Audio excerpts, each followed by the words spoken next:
Guys, இதுவரைக்கும் நீங்க பார்த்தது எல்லாமே அவங்க காட்டணும்னு நினைச்சத மட்டும் தான். யாராச்சும் சிஸ்டத்தோட இருப்பாங்கன்னு சொன்னா கடைசி வரைக்கும் சிஸ்டம் அவங்கள பாதுகாக்கும். பட் நீங்க சிஸ்டத்தை எதிர்க்கணும்னு நினைச்சாலே தெரியாம அழிச்சிடுவாங்க. கைஸ், எப்ஸ்டீன் ஃபைல்ல இதுவரைக்கும் நீங்க பார்த்தது எல்லாமே ஜஸ்ட் 40% தான்.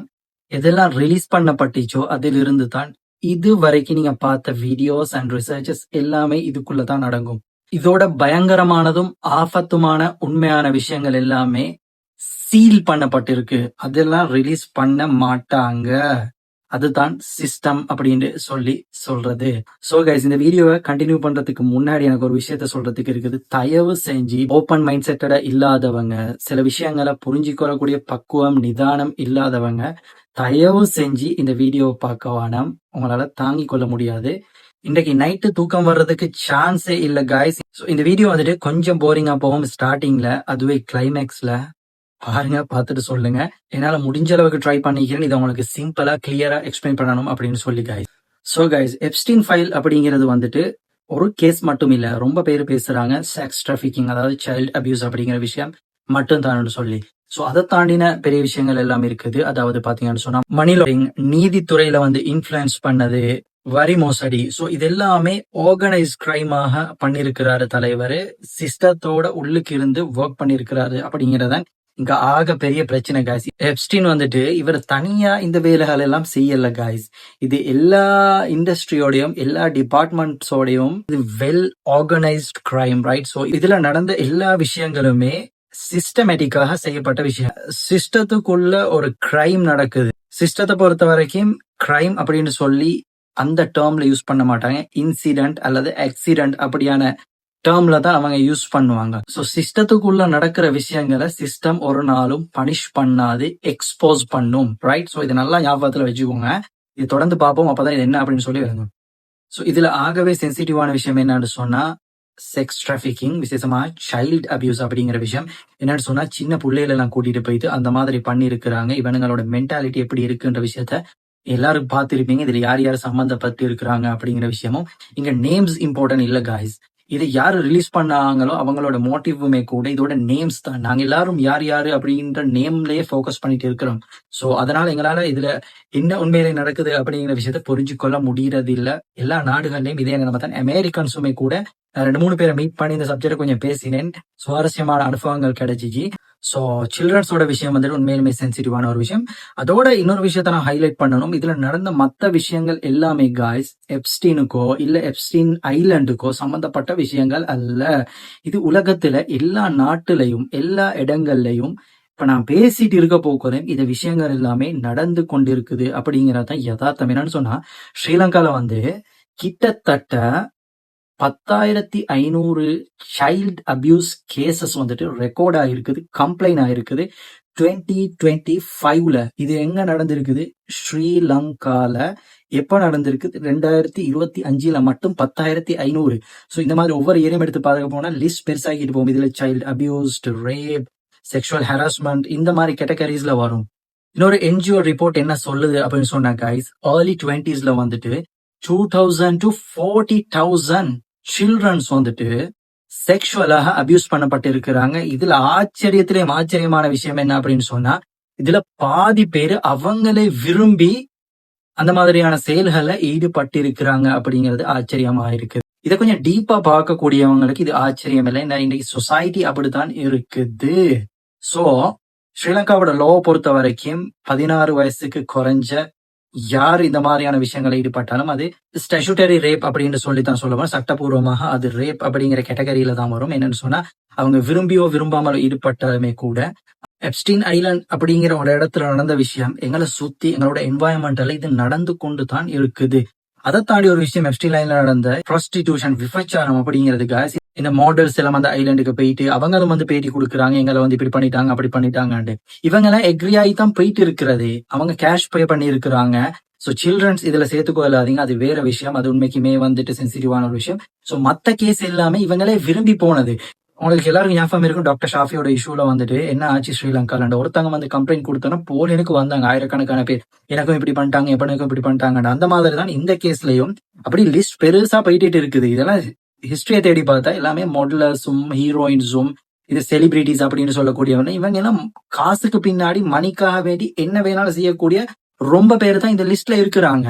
சோ இதுல அந்த அளவுக்கு இத பெருசா பேசணும் அப்படிங்கிற எதுவுமே இல்ல கைஸ். உண்மையை சொல்ல போனா அந்த சில்ட்ரன்ஸோடைய விஷயத்த பேசணும். அந்த பெற்றோருடைய தவறுகள் இருக்கு, அந்த பிள்ளைங்களுக்கு அந்த சரியான வழியை காட்டாம அவங்கள ப்ரொடெக்ட் பண்ணாம இருந்தது கார்டியன்ஸோடைய ரொம்ப பெரிய தப்பு அப்படிங்கிறது என்னோட கருத்து.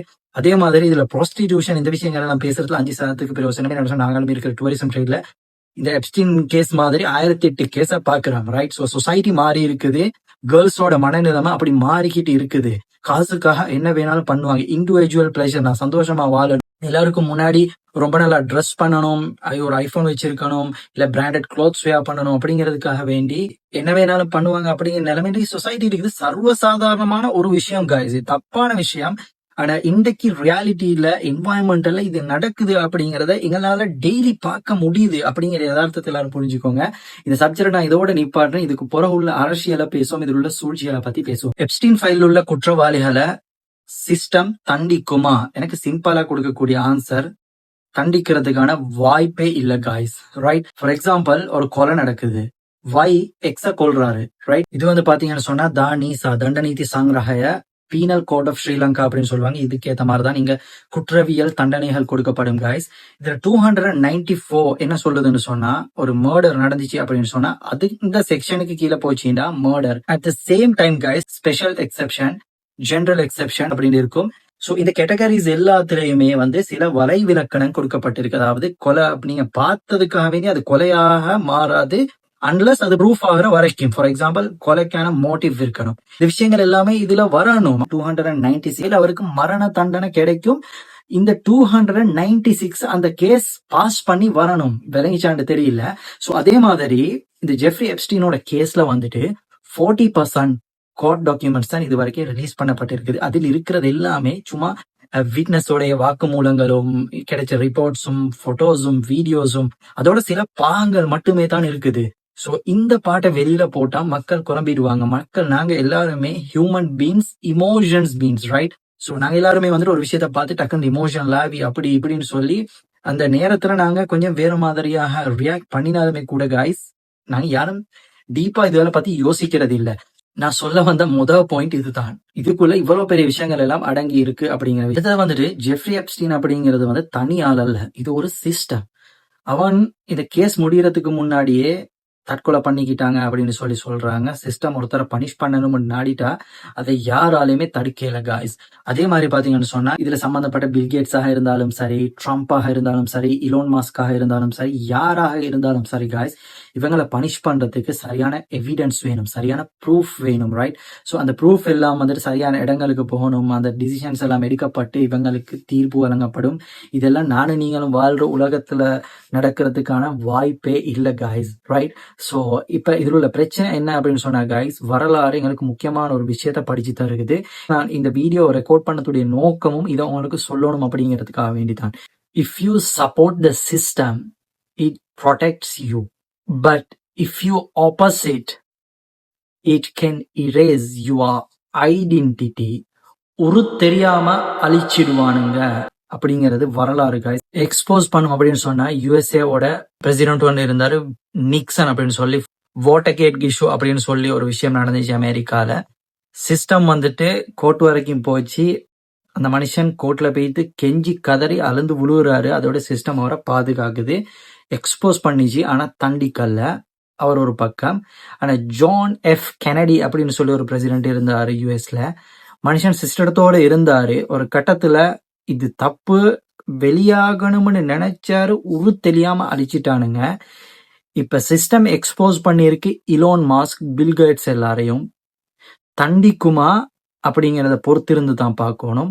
அதுவே மத்த சைட்ல வந்தீங்கன்னு சொன்னா மகாத்மா காந்தி பிரிட்டிஷ எதிர்த்தாரு, பொறுத்துக்கிட்டாங்க. சிஸ்டத்துக்கு கைய வச்சாரு, தெரியாம அழிச்சிட்டானுங்க. இம்ரான் கான் சிஸ்டத்துக்கு வெளியிலேயே நின்றாரு, சிஸ்டத்துக்கு எகெயின்ஸ்ட் ஆனாரு. ஐசோலேட் பண்ணப்பட்டாரு. எலெக்ஷன்ல வெத்தினாரு. ஜனநாயகமா மக்கள் ஓட் போட்டு தேர்ந்தெடுத்தாங்க. இன்னைக்கு ஜெயிலுக்குள்ள இருக்காரு.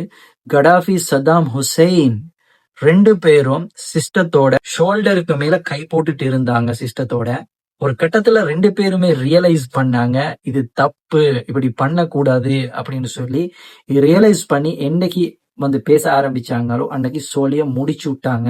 அப்படிங்கிறது தான் ரியாலிட்டி. ஸோ அதே தான் எப்ஸ்டீனுக்கும் நடந்தது. கடைசி வரைக்கும் எப்ஸ்டீன் சிஸ்டத்தோட இருந்தான். சிஸ்டத்தும் அவன் முடிஞ்ச அளவுக்கு இறங்கி பாதுகாத்துச்சு. ஒரு கட்டத்துல இதை தாண்டி போறது 2 சைடுக்கும் நல்லமில்லை அப்படிங்கிற முடிவு வர்றப்ப எப்ஸ்டீன் தூக்கு போட்டுக்கிட்டாரு அப்படின்னு சொல்லி ஒரு நியூஸ் மட்டும் வெளியே கிடைச்சிச்சு. ஸோ இதெல்லாமே நான் பேசுறப்ப அமெரிக்கால கவர்மெண்ட், பியூரோக்ரஸி, லோ எல்லாமே அப்ப கிரிமினல்ஸை வந்துட்டு பாதுகாக்கிறாங்களா, அப்ப சாதாரண மக்களுக்கு சேவை செய்யலையா அப்படிங்கிற கேள்வி வரும். மக்கள் எல்லாம் முட்டார்களா அப்படின்னு. இவ்வளவு நேரம் நான் பேசினத நீங்க அப்படித்தான் விளங்கிக்கிட்டீங்க அப்படின்னு சொன்னா கைஸ், அது தப்பு. சிஸ்டம் கிரிமினல்ஸை பாதுகாக்கல, சிஸ்டம் இட் செல்ஃப் அது அதை காப்பாத்திக்கிருச்சு. ஏன்னா இவனுங்க எல்லாரும் இருக்கிறது அதுக்குள்ள. இது எல்லா நாடுகள்லையும் பொதுவாக நடக்கக்கூடிய விஷயம்.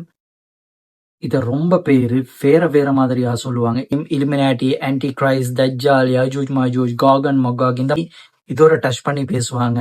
யாருக்கு அரசியலும் இக்கானமி பத்தியும் சரியான நாலேஜ் இல்லையோ அவங்க எல்லாருக்குமே இது இலுமினாட்டி, தஜ்ஜால் அப்படிங்கிற விஷயம். யாருக்கெல்லாம் பொலிட்டிக்கல் நாலேஜ் இருக்குதோ, கேபிட்டலிசம் பத்தின நாலேஜ், கம்யூனிசம் பத்தினது, far right wing, left wing, வலதுசாரி, இடதுசாரி, இதெல்லாம் பத்தின நாலேஜ் இருக்கோ அவங்களுக்கு இலுமினாட்டியும் தெரியாது, தஜ்ஜாலும் தெரியாது, யஜூஜ் மாஜூஜும் தெரியாது. அது எல்லாமே ஸ்பிரிச்சுவல் கான்டெக்ட். அது இஸ்லாம் பேசுறப்ப அதெல்லாம் வரும் கைஸ். அதுக்குரிய கால நேரம் வரும். இதை பத்தின நாலேஜ் இல்லாதவங்களோட வீடியோஸ் வந்துட்டு நீங்க பாக்குறான்னு சொன்னா, நீங்க ஒரு மெச்சூர்டான லெவல்ல இருக்கல அப்படின்னு சொன்னா குழம்பிடுவீங்க. என்னோட நெக்ஸ்ட் டாபிக்குமே இன்ஷா அல்லாஹ் இலுமினாட்டி அப்படிங்கிறத பத்தி பேசணும் அப்படின்னு சொன்னா நான் எதிர்பார்க்கிறேன். ஸோ இதுல இருந்து நீங்க ஏதாவது தெரிஞ்சுக்கிட்டீங்க அப்படின்னு சொன்னா கைஸ் கமெண்ட் பண்ணுங்க. இந்த வீடியோ மற்றவங்களுக்கும் ஷேர் பண்ணுங்க.